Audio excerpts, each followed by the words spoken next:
Bonjour et bienvenue dans la météo du Bitcoin. Mais putain, le gars il claque des doigts directement dans son micro histoire de bien vous réveiller. J'espère que vous allez bien, que vous avez passé un bon week-end et que vous n'êtes pas trop attardé devant le prix du Bitcoin ce week-end qui était dans un mode un petit peu chop Vegas. Chop, chop, chop. On pousse un petit peu les gens dans les positions. On essaye de les faire passer bullish, bearish, machin et tout, bien sûr, pendant ce temps-là. C'est ceux qui tradent les spreads, les petits market makers qui font leur bénéfice, tandis que les gens ne savent pas encore dans quelle direction aller.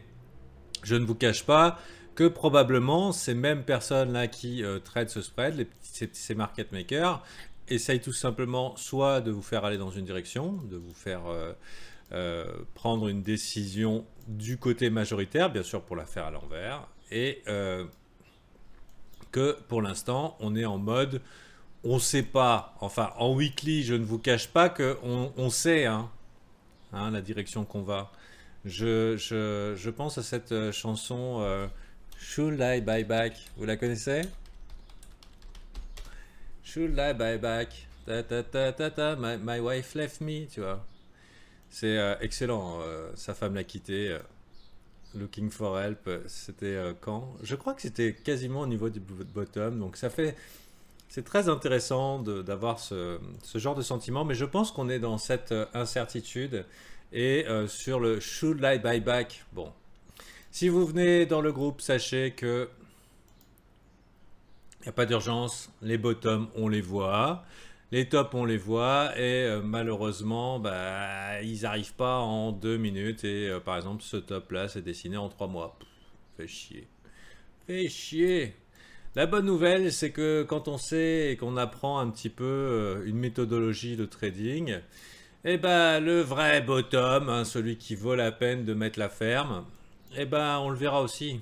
Parce que celui-là a mis 19, 3 mois aussi pour se dessiner. Et pourtant, il est vraiment très bien dessiné.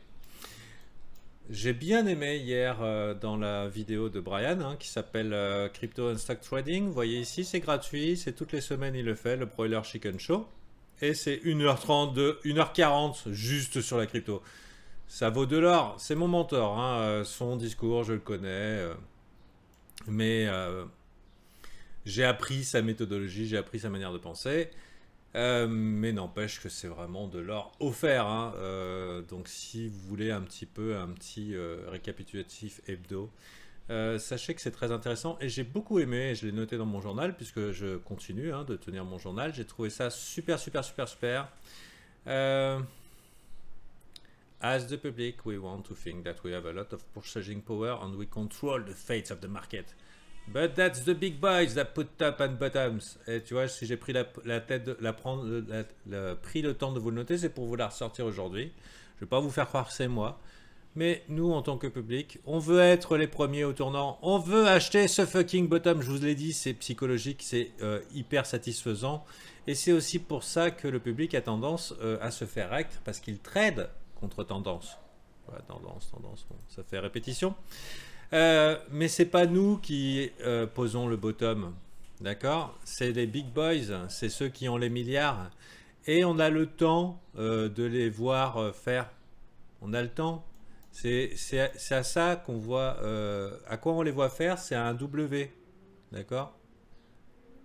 Pas comme ça. Un W comme ça, là. Vous voyez? Là, on devient Bitcoin maximaliste.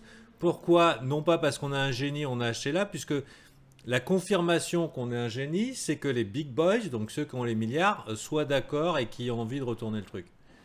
Mais en réalité, ça s'appelle attraper des couteaux, être le premier au tournant. Mais quand on laisse les big boys dire non, vous n'irez pas plus bas, non, vous n'irez pas plus bas, non, vous n'irez pas plus bas, rejeter, bien sûr, le public super bearish décide de dire ah là là, non, c'est bearish, parce que le sentiment a changé, bien sûr. Et ensuite, non, vous n'irez pas plus bas. Et ici, vu que la majorité est short, se retrouve coincé et appuie le renversement. C'est psychologique, c'est pour ça que les W bottom sont globalement très puissants, puisqu'ils impliquent de la psychologie. On voit d'un côté les big boys qui posent le bottom, et de l'autre côté, on voit le public qui se fait rect. Voilà. Donc je vous dirais que pour l'instant, on va attendre de voir ce que les big boys font. Bien sûr, on est sur une zone de support excellente, très intéressante. On n'est pas sur une zone d'investissement. Une zone d'investissement théoriquement idéale, c'est celle de la zone de rechargement de longue. Hein. Idéale. Lac, ici, vous voyez. Je l'ai dessiné, c'est habituel, c'est dans notre méthodologie, c'est dans notre modèle. Donc globalement, avant le 0,618, il n'y a pas vraiment raison de s'exciter. Et est-ce que ça suffit pour se dire que c'est la fin du rouge? Ben non, nous ce qu'on veut voir, c'est une tendance qui s'inverse justement dans le cadre d'un W, puisque qu'est-ce qui définit une tendance? C'est les plus hauts sommets, plus haut creux, plus haut sommet, plus haut creux, plus haut sommet. Voilà. À chaque fois, il y a des gens qui vendent au mauvais endroit, qui se retrouvent acheteurs ici. Ici, ça redevient support, etc., etc. Et donc, on a une tendance. L'arrivée d'un W, c'est l'inversion de cette tendance. Plus bas sommet, plus bas creux, plus bas sommet, plus bas creux, plus bas sommet, non. Plus haut creux, plus haut sommet. Plus haut creux, plus haut sommet, plus haut creux. Vous voyez? C'est vraiment très simple. Généralement, en tant que public, et je me compte dans la liste, on a tendance à vouloir acheter quand c'est pas cher. Ah, c'est pas cher. Ah, c'est pas cher. Ah, c'est pas cher. Zéro, c'est pas cher non plus. Hein. Et une des règles un petit peu du succès en trading, c'est de ne pas ajouter à ses perdants, mais ajouter à ses gagnants. Bon, c'est ce qu'on va apprendre à faire, nous, ici, et c'est ce que j'ai été très heureux de voir que certains membres du brief le font déjà. Très, bravo. Gros bravo, gros bravo. Donc, pour l'heure, ok, on est dans un environnement qui, je dirais, est plus, qui n'est donc pas une zone d'investissement, mais qui est une zone de trading. Il peut y avoir des rebonds sous la condition qu'on est à l'aise dans les chop markets, hein, dans les markets, et qu'on a des setups qui nous permettent de trade les fuck moves. Hein, d'accord? Quand on regarde un petit peu... si on chasse des setups de continuation baissière, bon, bah, ça fait 3 qui se font niquer. Parce qu'on est dans cette zone de turbulence long terme, cette zone de support. Et pour l'instant, bah, ça va fighter et puis ça chasse, ça chop. Donc pour l'heure, pour moi, pas de quoi s'exciter. Si vous êtes du genre à trader les extrêmes et dire ok, j'achète là et je revends, je prends mon profit vite fait, contre tendance, ça s'appelle du fading. Généralement, quand on va contre tendance, on essaye de prendre son profit rapidement parce que généralement, quand l'argent revient après la respiration, on se retrouve à avoir un winner qui passe loser et c'est vraiment très désagréable. Qu'on passe beaucoup de temps ici aussi, c'est possible. Qu'on n'ait pas eu une grosse réjection quasiment immédiate aussi après cette chasse ici, c'est la confirmation qu'on est bearish. Parce que vous voyez ici dans le volume profile, ici ça veut dire qu'on est en train de créer la valeur. Les gens sont OK pour faire du business ici. Donc finalement, psychologiquement, on est OK pour se dire que le Bitcoin a une valeur de 8000 et non 10 000. Ce qui n'est pas très bon pour les hodlers, hein, tous ceux qui ont acheté là et au-dessus pendant cette phase de distribution. Donc tout ça pour vous dire. Ouais, mais Fantasio, comment qu'on fait? Bon, déjà, petite publicité, le premier du mois pour Patreon, si vous payez en fiat, c'est le meilleur moment pour rentrer. L'après-midi, hein, attention, c'est facturation le premier du mois. Si vous dites que vous allez être refacturé le premier de ce mois-ci, c'est que vous allez payer deux mois pour un. Hein. Donc si vous voulez apprendre à trade, ce n'est pas des signaux. Si vous cherchez des signaux, vous allez voir ailleurs. Hein. Ici, on apprend à faire un trading plan, on apprend à découvrir les indicateurs, on apprend à trouver la secrète sauce. Pas la secrète sauce d'El Fantasio, mais votre secrète sauce à vous. Et on n'est pas pressé. Et je vais vous dire aussi une chose, puisqu'on est dans ce sentiment, dans cet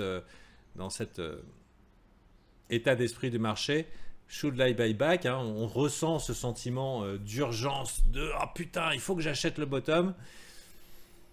Sachez-le, quand vous allez arriver dans ce groupe, vous allez vite vous refroidir parce qu'à partir du moment où vous passez du groupe normal au groupe VIP, la consigne de base, c'est on arrête de miser des sous. Voilà, tu es passé du côté des grands, maintenant tu apprends un trade et ensuite tu protèges ton capital, tu crées ta méthodologie et quand c'est OK, que ça fait sens pour toi, que tu as une vérification de probabilité, que ça marche pour toi, pas selon moi ce que je te dis, mais parce que tu as fait 40 trades pour de faux ou à risque limité et que tu as vu un gros pourcentage de win, eh ben, tu peux y aller et risquer tes sous, durement gagner sur ce marché. Pour l'heure, on continue à faire des plus bas sommets, plus bas creux, plus bas sommets, plus bas creux. Et je vous dirais que ceux qui ont long ici, le bottom, sont un petit peu en stress. Hein, un petit peu en stress. Bon, au niveau... Le sentiment est plutôt bearish, ça laisse penser qu'il peut y avoir un potentiel rebond. Je ne sais pas si vous avez remarqué aussi, on deal avec pas mal de gens superstitieux. 7777, ça fait complètement sens qu'il y ait de l'action et des swings dans la zone. Bon, c'est pas dans mon trading plan de trade les 777, comme c'est pas dans mon trading plan de trade les 666. Comme vous regardez le biais institutionnel, donc EMA9, EMA18, qui est une préférence personnelle. Hein, il y a beaucoup de combinaisons d'EMA ou de MA, donc de moyenne mobile ou de moyenne mobile exponentielle qui sont très efficaces. Selon ma préférence personnelle, pour l'instant, chasser un long ici est extrêmement agressif. Trop en fait. D'accord. On a eu un W ici qui s'est dessiné, on peut le voir, et qui était plutôt encourageant, puis qui s'est transformé en M, et en M, aïe aïe aïe aïe aïe aïe. Et même regardez ici, si on se met en ligne, en fait on a fait un plus bas creux. Aïe aïe aïe aïe aïe aïe. Je ne vous fais pas dire que ce marché va nous tourner en bourrique et que bien sûr on va nous faire croire que c'est le bottom, mais vu qu'on est passé en bear market en daily, hein, on a clairement croisé ici les EMA, hein. Donc là c'était moche, et tant qu'on est dans ce type de marché, eh ben, on va chasser des shorts, les rebonds, même s'il y a un super swing à prendre qui pourrait nous mener dans les 9500 quand tout le monde sera passé full bear. Les rebonds sont des opportunités de short, hein. Que ça soit ici ou ici, on aura tendance à chercher les M pour une bonne continuation baissière, malheureusement. Et combien de temps ça peut prendre? Ben, généralement, la crypto, saisonnalité, automne-hiver, c'est pas très chouette. Mais on pourrait envisager d'apprendre à trade, à se faire un petit trading plan, à apprendre pourquoi pas une stratégie d'investissement qui s'appelle la Little Old Lady, hein, qui est le goal de mon Patreon 200, et peut-être se positionner sur les altcoins pour mois de février-mars. Donc vraiment, pas pressé, c'est vrai que ça pue. Ça pue. Est-ce que les fondamentaux du Bitcoin sont toujours aussi géniaux? Oui. Est-ce que ça peut révolutionner le monde? Oui. Rien n'a changé, mais l'analyse fondamentale ne fait pas le prix. D'accord? L'analyse fondamentale fait le prix potentiel.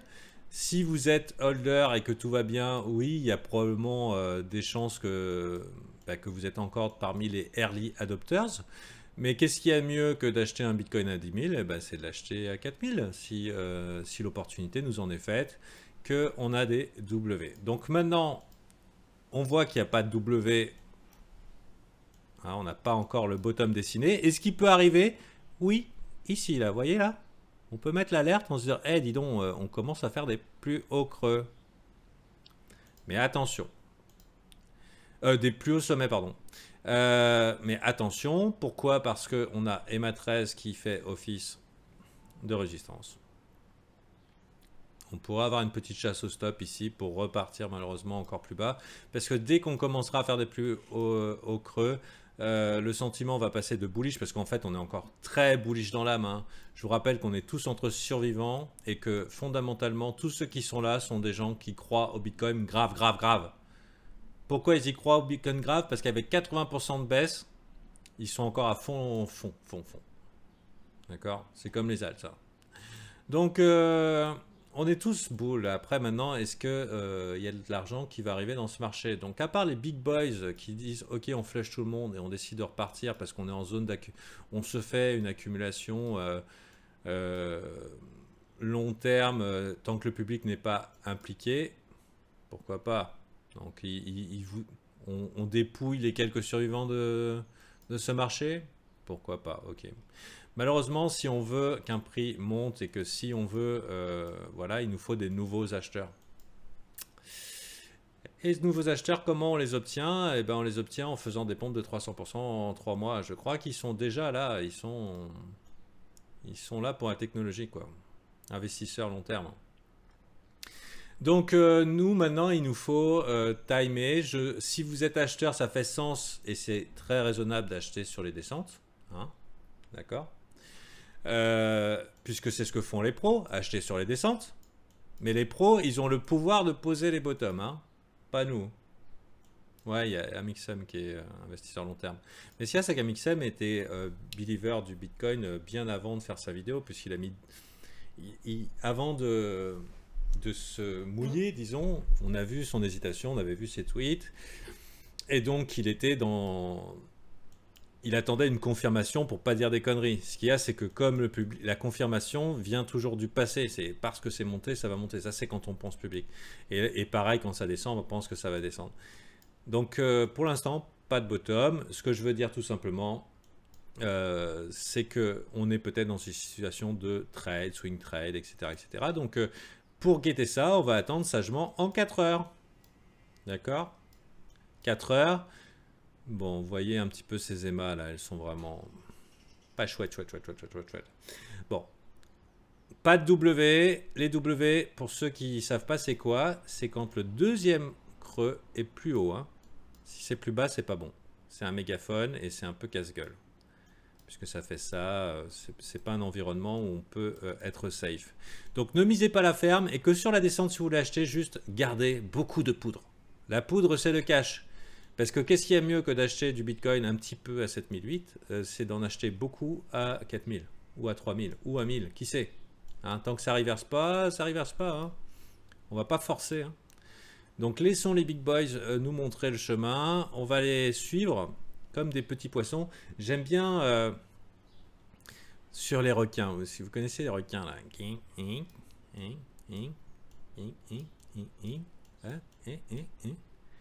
ils sont bien dangereux, ils ont des grosses dents et il y a des tout petits poissons avant tous qui se collent dessus. Ben ça c'est nous.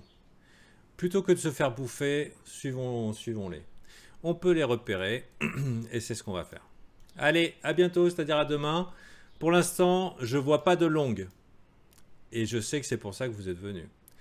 On est peut-être dans un setup de continuation baissière. Si vraiment on perd les lots, malheureusement, sur un harmonique, ça pourrait être vraiment très moche. On n'oublie pas quand même le 7200, je crois, 7200, c'est le 0,618 de FIB, qui peut éventuellement bien faire peur aux gens, obtenir beaucoup de liquidité ici et tout le monde qui lève les bras en l'air en disant on va mourir. Et non, tu vois. Mais il y a aussi cette mèche là, les queues aiment bien être mangées, vous vous rappelez de ça? Donc ça fait plusieurs locations intéressantes pour un swing. Je ne vous cache pas que les marchés ne vont pas dans un sens unique et que même si la direction finale, bon, bah, c'est peut-être cette zone de rechargement ou alors carrément le tag de la structure bullish qui a posé le bottom, et ben les marchés ne vont pas dans un seul sens et avant de trouver ce top, il est quand même allé taquiner plusieurs fois dans la partie haute. Donc théoriquement, un tag ici n'est pas exclure, hein, une remontée dans cette zone, pas exclure du tout. Et vu que c'est allé vite dans un sens, ça peut aller vite dans l'autre. Mais gardons-nous de call les bottoms trop vite. Il y a d'abord des résistances. Et ici, bien sûr, on pensait que c'était le bottom, mais non. Il faut que d'abord les cœurs soient brisés hein, pour qu'il y ait des rebonds. Ça peut prendre du temps. Il y a un gap au niveau de la mèche? Sur Bitstamp ou Coinbase?